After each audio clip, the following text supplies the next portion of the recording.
Hi, this is Ambi from Board Game Blitz, and today I'm going to show you how to play 1830.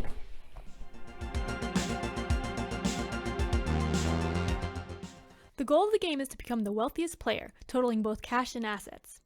1830 is played over multiple rounds, each consisting of a stock round followed by one or more operating rounds. In stock rounds, players can buy and sell shares of corporations.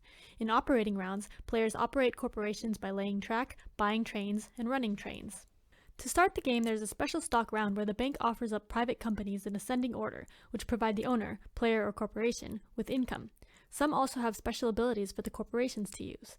In turn order, starting with the player with priority deal and going clockwise, each player is given the option to buy the company currently offered at face value, bid for another private company, or pass. If you buy the currently offered company, you pay the amount to the bank and receive the certificate. The player to the left is then offered the next highest company and can then make the same three choices. If you choose to bid on a different company, you must commit at least $5 more than the previous highest bid, or $5 more than the face value, whichever is higher. When a company that is offered for sale already has bids on it, if there's only one bid, the bidder receives the private company for the bid. If there are multiple bids, there's an auction that starts with the highest current bid with minimum increments of $5. After it is sold, losing bidders can take back their money and use it in further rounds. Play continues to the left of the person who won the bid. For example, if Alice and Bob had bid on this company, and Chris bid on this one, and Dan buys this one for $20, then since this company only had one person bidding on it, it goes to Chris. Then this company goes into an auction between Alice and Bob. Alice wins the auction, so Bob gets his money back. The next company has no bids on it, so play continues with the player to the left of Alice. After all the private companies are sold, the player to the left of the last person to purchase a company gets the priority deal card and begins the official stock round. Each turn in the stock round, you're allowed to sell as many shares as you wish and or buy one share, in any order. You can even sell, then buy, then sell. If you don't do an action on your turn, you pass. Passing does not prohibit you from coming back in. To buy a share, if this is the first share that a company has sold, you become the president and get the president's share worth 20% of the company. You must decide the par value of the company by placing its token on the appropriate space, 67, 71, 76, 82, 90, or 100, in the stock market, and the par value indicator. This value signifies that all IPO shares that have never been bought, cost this much per 10%. You then pay 2 times the par value to the bank because the share is worth 20%. If another company's share price marker is already on the stock market, the current one gets placed underneath it. In general, whenever a company's marker goes into a space with an existing marker, it goes on the bottom of all the tokens. If you want to buy shares from an already started company, you can choose to buy from the IPO or the bank pool. IPO shares have never been sold. Bank pool shares were once owned by a player but sold back to the bank. You pay the par value if you buy from the IPO, and you pay the current stock price if you buy from the bank pool. Either way, you pay the amount to the bank and get a 10% certificate. If when you buy a share you surpass the percent ownership of the current president of the company, the current president must give you the president's share in exchange for 2 normal shares. You cannot hold more than 60% of a company, and you cannot buy shares in a company that you sold in the current round. To sell one or more shares, place your shares into the bank pool and receive the current stock price times the number of shares sold. For each share sold, the stock price will move down on the stock track. When it's at the bottom of the market, it doesn't move down anymore. For example, if I sell 2 shares of B&O and 1 share of C&O, I'd get $200 for the 2 shares of B&O and $80 for the C&O share. Then B&O would move down to 82, and C&O would not move down, since it is already at the bottom. The bank pool can never have more than 50% of the shares of one company in it, and you cannot sell your president's certificate to the bank pool. You also cannot sell shares in the first round.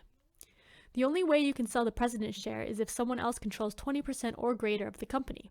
By selling your shares, you exchange the president's share with the majority holder, or in case of a tie, the closest person to your left. For example, if Alice and Bob both have 2 shares of B&O when I sell down to 1 share, since Alice is on my left, she will get the president's share. If everyone passes consecutively, the stock round ends. Pass the priority deal card to the player to the left of the last person who passed. Any companies that are sold out have their share price increased vertically unless they're already at the top. If a company has sold 60% or more of the shares, or 5 certificates, the company is considered floated. Shares sold back to the bank pool are still considered sold. When a company is floated, the player with the president's share receives the charter. The company gets 10 times the par price from the bank and the remaining company tokens. Corporation money is kept separate from player money. For example, if I had bought 6 shares of PRR, including the president's certificate, during the stock round and set the par price at $76, I would receive the charter and it would start with $760 in its treasury. At the beginning of each operating round, the owner of each private company, either a player or a corporation, gets money from the bank equal to the private company's revenue. During the operating round, all the corporations will activate in order, from highest stock price to lowest stock price. If tied, the corporation furthest right on the stock market goes first, and if they're on the same space, the corporation with its marker on top goes first.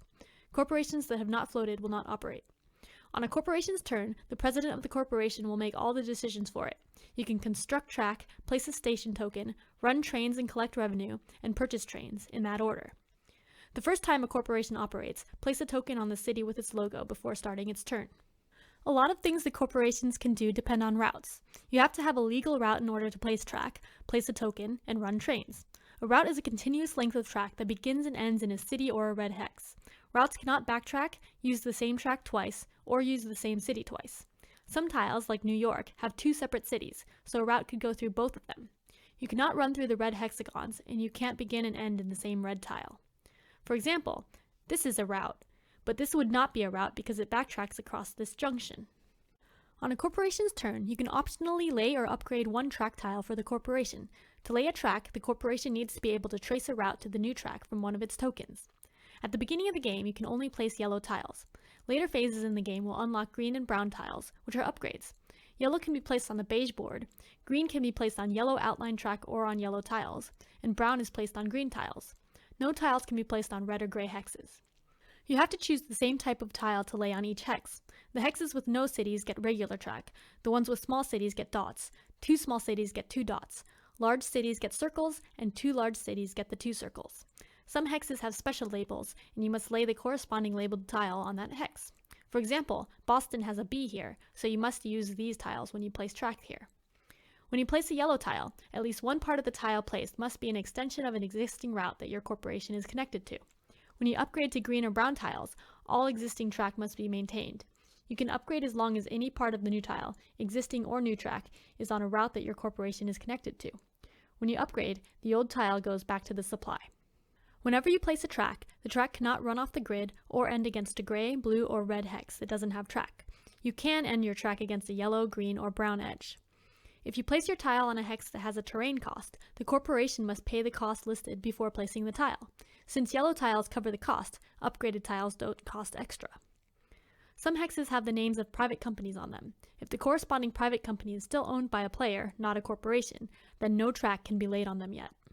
If the corporation has a remaining token on its charter, it can place 1 token on its turn. The starting token doesn't count toward this limit. The corporation pays the amount shown for the token, $40 or $100, and then places it on an open city on the board. The corporation must be able to trace a route to that city from one of its existing tokens, and there can't be 2 tokens of the same corporation in the same tile. You also cannot place a token on another corporation's base city, the ones with their logos. Tokens allow the city to be used as a base for the corporation's train routes. Also, they block other corporations. If a city is filled with tokens of other corporations, your corporation cannot pass through for purposes of laying tiles, tokens, or routes. If the corporation has at least 1 train, it can run its trains and collect revenue. Trains must be run along routes that include at least 1 city with the corporation's token. Routes cannot run through cities that are completely blocked off with tokens from other corporations, but they can start or end there. If you have 2 or more trains, the routes must be completely separate, except they can meet or cross at cities. The number on the train card shows how long of a route it can run. The length of a route is the number of cities that the route hits. For example, if my corporation has a 5 train, I could run it through this route with 1, 2, 3, 4, 5 cities. The diesel train can run an infinite length route. The revenue earned is the sum of the amounts shown by the cities that were included in the route's run. For the red hexes, the revenue is the left number in the first part of the game, and the right number after the first 5 train is bought. For example, this 5 train route would earn 30, plus 10, plus 20, plus 30, plus 50, for a total of $140. You have to run the routes for the highest revenue that has been pointed out. Once you calculate the revenue, you decide whether your corporation will pay it as dividends or keep the entire amount in the corporation's treasury. When you pay dividends, divide the total revenue by 10, and each shareholder gets that much money per 10% share they hold. If there are shares in the bank pool, the corporation receives the amount for those shares in its treasury. For example, if this corporation ran for $100 and the shares were distributed like this, I'd get $50, this player would get $20, the corporation would get $10, and the rest would not get paid. Whenever a corporation pays out dividends, its stock token moves right on the stock market. If it is at the furthest right of a line, it moves up instead. If a corporation doesn't pay out dividends when it operates, move its token left one space on the stock market. If it's already on the far left space, move it down instead. After you run the trains, you can buy trains. If your corporation has a legal route of at least 2 connected cities and does not own a train, then it must purchase one. You can buy a train from the bank or from another corporation. To buy from another corporation, you and the president of that corporation must agree on a price that is at least $1. Your corporation pays the other corporation for the train. Trains are available from the bank in order of increasing size. At the beginning of the game, you can only buy 2 trains. Once all the 2 trains are sold, you can buy 3 trains, and so on. To buy a train from the bank, your corporation pays the bank the amount listed here. A corporation may buy as many trains as you want on its turn, as long as the number of trains it owns doesn't exceed the train limit of the current phase. If a corporation ever has more trains than the train limit, it must discard down to the limit. For example, this corporation could buy another 4 train and a 5 train. When it buys the 5 train, the train limit decreases to 2, so it discards the 4 train back to the supply. When the first 6 train is sold, the diesel trains are also available. These cost either $1,100 or $800 if the corporation trades in a 4, 5, or 6 train. Traded in trains that aren't rusted go back to the supply.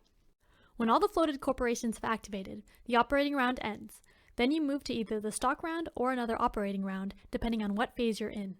When the first train of a certain number is sold, a new phase of the game begins. The phase of the game determines what the train limit for a corporation is: 4 at the beginning, 3 after the first 4 train, and 2 after the first 5 train, which track can be laid, which number on the red hexes is counted for revenue, the left value at the beginning of the game and the right value after a 5 train is bought, and which trains are removed from play. At the beginning of the game, only yellow tiles are available to use. Green tiles are also available when a 3 train is bought, and brown are available when a 5 train is bought.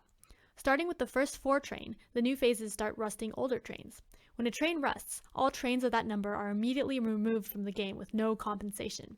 For example, when this corporation buys the first 4 train on its turn, all of the 2 trains get discarded right away. 6 trains rust 3 trains, and D trains rust 4 trains. Trains numbered 5 and up never rust. The phases also affect how many operating rounds are between the stock rounds. At the beginning of the game, there is 1 operating round between stock rounds. After the stock round after the first 3 train is bought, there are 2 operating rounds, and 3 operating rounds after the first 5 train is bought. After the first stock round, if you own a private company, you can sell it to another player for any agreed upon price during your turn or the player's turn of a stock round. After the first 3 train is bought, you can sell a private company to a corporation anytime during its turn of the operating round. The price must be at least half and at most twice the face value of the private. Once a corporation owns a private, it cannot be sold again. Also, track can now be laid on the hex with that private company. When the first 5 train is bought, all private companies are closed and removed from the game. These are the private companies that are auctioned at the beginning of the game. The face value is shown here, and the revenue paid out at the beginning of each operating round is shown here. In addition, some of the privates have special abilities. Schuylkill Valley has no special effect. If a corporation owns Champlain St, on its turn, in addition to its normal tile placement, it can lay a tile on the corresponding hex, B20. Unlike normal tile lays, it doesn't need to be connected to a corporation's token, or any track at all. If a corporation owns Delaware and Hudson, as the 1 tile placement on its turn, it can lay a track tile and a station token on the corresponding hex, F16. It costs $120 for the mountain, but the token is free. Also, it doesn't need to be connected to an existing token or any existing track. If you don't put a token on the turn the tile is laid, then you don't get the special effect anymore. If you as a player own Mohawk and Hudson, you can close it and exchange it for a 10% share of NYC as long as there's one available and it doesn't put you over 60% of the NYC shares. This can be done during your turn in the stock round or between turns in the stock or operating round. When you buy Camden and Amboy in the initial auction, you also immediately receive a 10% share of PRR. When you buy Baltimore and Ohio in the initial auction, you also immediately get the President's Certificate of the B&O Railroad instead of par value. Unlike other private companies, this private cannot be sold to a corporation. When the B&O Corporation buys its first train, this private company is closed. If your corporation does not have enough money when it's required to purchase a train, then you, the president, have to pay the leftover money. You buy a train from another corporation, or from the bank. If you buy from the bank, you must buy the cheapest train available. If buying from another corporation, the price cannot be higher than the face value of the train. When buying the train, use all of the corporation's money first, and then use your own cash. If you still don't have enough, then you must sell stock that you own until you can afford the train. Stock sales happen immediately and follow the usual rules. You get the price of the stock, the marker drops for each share sold, and there can't be more than 50% of a corporation in the bank pool. Also, you cannot sell stock if you would lose presidency of the corporation that you're currently buying the train for. You're allowed to lose presidency of other corporations, and that happens right when you sell the respective stock. You could also try to sell private companies you own, but you don't have to. Once you can afford the train, pay the entire money and the corporation gets the train. If you cannot afford the train after selling everything you're allowed to, you become bankrupt and the game ends. The game can end in two ways. If a player goes bankrupt, the game ends immediately. If the bank runs out of money, the game continues until the next stock round would start, and then the game ends. At the end of the game, each player counts up their total value, their cash plus the current value of their stock shares according to the market, plus the face value of any private companies they own. Assets that belong to corporations do not count toward player scores. The player with the most value wins the game. The maximum number of certificates a player can hold, including private companies, depends on the number of players as shown on this table. If you ever have more than the maximum, then you must sell shares at the first legal opportunity until you're at the maximum. If a corporation's stock marker is ever in the yellow zone of the stock market, then those shares don't count towards the certificate limit for players. Furthermore, if the marker is in the orange area, then you can have more than 60% of that corporation's shares. When the marker is in the brown area, you can also buy as many shares of that corporation as you want on your stock turn. The Erie Company base is on this hex and can be placed on either of the two cities. Once it is placed, you cannot move the token. Before Erie has been floated, other corporations cannot place tokens on either city on this hex. Erie doesn't have to lay a tile on its base when it starts, and if it doesn't have a legal route, it does not have to buy a train. During the initial stock round with the privates, if all players decide to pass during a round instead of purchasing Schuylkill or placing a bid, the price for Schuylkill drops $5. If it does not sell even after becoming free, the first person who was offered it for $5 must take it for free. If other private companies fail to sell and everyone passes, all previously bought companies pay income to their owners and the private is again offered for sale. And that's how you play 1830. Click the link for setup. Check out our website for more videos, podcasts, and blogs. Thanks for watching Board Game Blitz!